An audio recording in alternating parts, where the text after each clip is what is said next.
Bismillahirrohmanirrohim. Olamlar Robbi bo'lmish Alloh azza va jallaga behad hamd sanolarimiz bo'lsin. Muhammad Mustafa sallallohu alayhi va sallamga bitmas, tuganmas salovatlarimiz bo'lsin. Assalomu alaykum va rahmatullohi va barakatuh. Mana Ramazonni ham 10-kuniga, ya'ni Ramazonning 10-darsligimizga ham siz azizlar bilan ko'rishib turganimizdan Alloh taologa behad hamd sanolarimiz bo'lsin. Ro'zada ko'zni qanday ro'za tutadi degan mavzuda siz azizlar bilan to'xtalib o'tamiz. Ko'zni o'zi ham ro'zasi bor. Uning ro'zasi ko'zni haromdan qaytaradigan fahsh ishlardan tiyishdan Alloh taolo aytadi: "Va qullil mu'minina yaghdudna min absarihinna va yahfazna furujahum zalika azka lahum innalloha xabirun bima yasnaun." Ey Muhammad, mu'minlarga ayting, ko'zlarini nomahram ayollardan quyi tutsin va avratlarini zinodan saqlasinlar. Mana shu ular uchun eng toza yo'ldir. Albatta, Alloh ular qilayotgan sir sinoatlardan xabardordir. Va qala ta'ala: "Va qul lil mu'minati yaghdudna min absarihinna va yahfazna furujahunna va la yubdina zinatahunna illa ma zahara minha wal yadribna بخمرهن على جيوبهن ولا يبدين زينتهن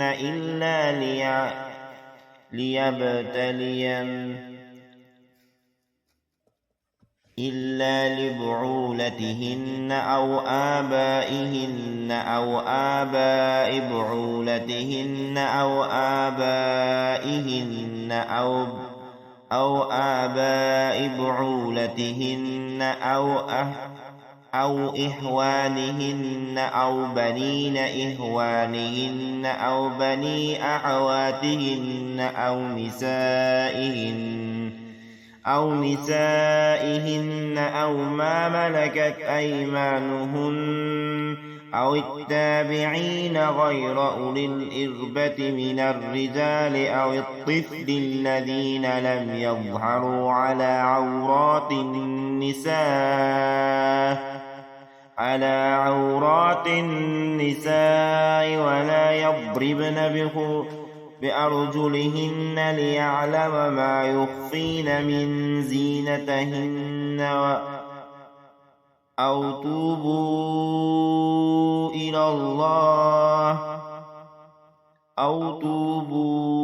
إلى الله جامع أيها المؤمنين لعلكم تفلحون. صدق الله العظيم. Mu'minlar ham ayting, ko'zlarini mu'minalarga ham ayting, ko'zlarini nomahram erkaklardan quyi tutsinlar va avratlarini zinodan saqlasinlar. Shuningdek, odatda ko'rinib turadigandan boshqa ziynatlarni ko'rsatmasinlar va ro'mollarini ko'kraklari uzra tushirib olsinlar. Ular zero ziynatlarini erlarini otalari yo o'g'illari yo erlarini o'g'illari yo o'zlarining og'a-inilari yo og'a-inilarining o'g'illari yo opa-singillarining o'g'illari yo o'zlari kabi ayollar yo qo'l ostidagi cho'rilar yo ayolidan behojat bo'lgan, ya'ni juda keksayib qolgan xunsalar yoki aqlsiz devonalar kabi erkak xizmatkorlar ayolni avratlarini xabardor bo'lmagan go'daklardan boshqa kishilarga ko'rsatmasinlar. Yana yashirgan ziynatlarni bildirib oyoqlarini yerga urmasinlar. Barchangiz Allohga tavba qilingiz ey mu'minlar. Shoyat shunda najot topsangiz. Ko'z qalb darvozasi va ruh eshigidir. Ali radhiyallohu anhu Rasululloh sollallohu alayhi vasallam nazar haqida so'radilar. U zot ko'zingni tiy dedilar. Inson ko'zini tiymasa 4 musibatga uchraydi. Bu narsalar har turli taraflarga tarqalib yuboradi va uni parchalaydi, ko'ngli xotirjam bo'lmaydi va bir joy jamlanolmaydigan bo'lib qoladi. Qalb ko'zi bu qarashlarning sababidan kasal bo'lib, uning ishidan shikoyat qiladi. Nafsning to'lqinlashib ko'rgan narsani esidan chiqarishga va eslab qolmaslikka o'rganish. Nafs ko'zini unga bergan, u zararidan hasrat, nadomat va azob qoladi. Ko'zni tiymaslikdan iborat va uning halovati yo'qoladi. Ko'z tarbiyalanmasi va Ramdan ro'za tutmasa iymon ta'mi va mazani topa olmaydi. Uning bu narsani topishi faqatgina uni tiyilish bilan bo'ladi. Ko'z harom ishlarni bajarganga muvofiq jazo bo'lgan katta gunohlar, fahish ishlarga tushib qolish faqatgina ko'zni tiymaslikdan va uni bemalol qo'yib yuborishdan yuzaga keladi. Salafi solihlar birlari aytadilar, ko'zimni bir marta haromga qaratgan edim, 40 yildan so'ng Qur'onni Karimni yodimdan chiqarib qo'ydim. Ko'zini haromdan tiyishning mukofoti qilgan ishi evaziga Alloh taolo qalbini uning halovatini his qiladigan iymonini berib qo'yishidir. Ko'z josus kabi bo'ladi. Biror joyga jo'natilsa ov qiladi, bog'lab qo'yilsa bo'ysunadi, bo'sh qo'yilsa qalbi fasodga olib boradi. Uning arqonini qo'ldan chiqarsangiz halokatga olib boradi. Zanjirini bo'shatsangiz azobga duchor qiladi. Shu Kirmoniy aytadi, kim ko'zini haromdan tiyib, botinini taqvoli odob etsa va zohirini sunnatga ergashish ila zinatlasa, farosati hech xato qilmaydi. So'ngra albatta bunda farosatli kishilar uchun oyat belgilar bordir. Oyatni tilovat qiladi. Ko'zni tiyishning 5 manfaati bor.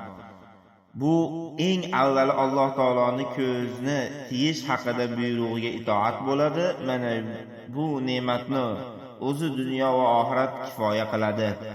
Qalbining salomat bo'lishi, xotirjam, masrur va rohat va xotirjamlikda bo'lishi, fitnalardan uzoqda, balolardan omonda va xatolardan chetda bo'lish, bandaga taqvosiga muvofiq o'laroq Alloh taolo tarafidan ilm, ma'rifat va tavfiq berishi. Ko'zni tiygan banda Alloh taolo tarafidan oriflarga beriladigan haq va botilni ajrata olishi, hissi va nafsga nurini ato etishlari. Ramazon kirgan payt ko'zdan Allohga itoat etib roza tutishni talab qiladi. Och qolish ko'z ustida qancha fazilatlar bor. Ochlik ko'zni injiqliklarini sindiradi va uning xatolaridan saqlaydi. U shahvat nazari zaiflashtiradi va ko'zning haroratini o'chiradi. Bekorchi insonlar ko'zlarini bemalol qo'yib qo'ygan vaqtlarda mas'uliyat va fahish changilarini tushib qolishadi. Ba'zi ro'zadorlar taom va ichimliklar ro'za tutishadi, ammo ko'zlarini haromga qaratishadi. Ular ro'zani haqiqiy ma'nosini bilmagan kishilar. Birodarlar, taom va ichimliklardan ro'za tutganimiz kabi ko'zlarimiz ham haromdan ro'za tutsin. Shoyat qalbimiz sog'lom bo'lib, orom olsa. Alloh taolo aytadi va sabr qilganliklari uchun ularni bog'u rog' va ipaklar bilan mukofotlanadi. U yerda so'rilarda suyangan hollarida u yerda quyosh ham sovuqni ham ko'rmaslar.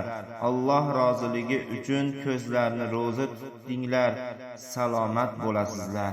Albatta, Alloh roziligi uchun ro'zani tutyapmizmi? Endi ko'zimizni ham tiymoqligimiz kerak. Endi ayollarga ham shu taklif emas, Allohning buyrug'ini yetkazib qo'yishlik. Alloh aytayaptiki, ziynatlaringlar, ya'ni o'ranib olinglar. Ramazon oyi kirdi, Ramazon oyida iloji boricha erkaklarga tashlanmasdan yurishlikka harakat qilaylik.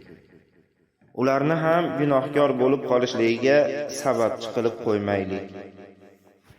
Alloh taolo barchalarimizni qilayotgan taqvoyimizga, qilayotgan ro'zalarimizni o'zi dargohida qabul etsin, gunohlarimizni mag'firat aylasin. Barchalaringizni bugungi tutgan Ramazon ro'zalaringizni Alloh taolo o'zi qabul etsin, gunohlarimizni afu etsin. Assalomu alaykum va rahmatullohi va barakatuh.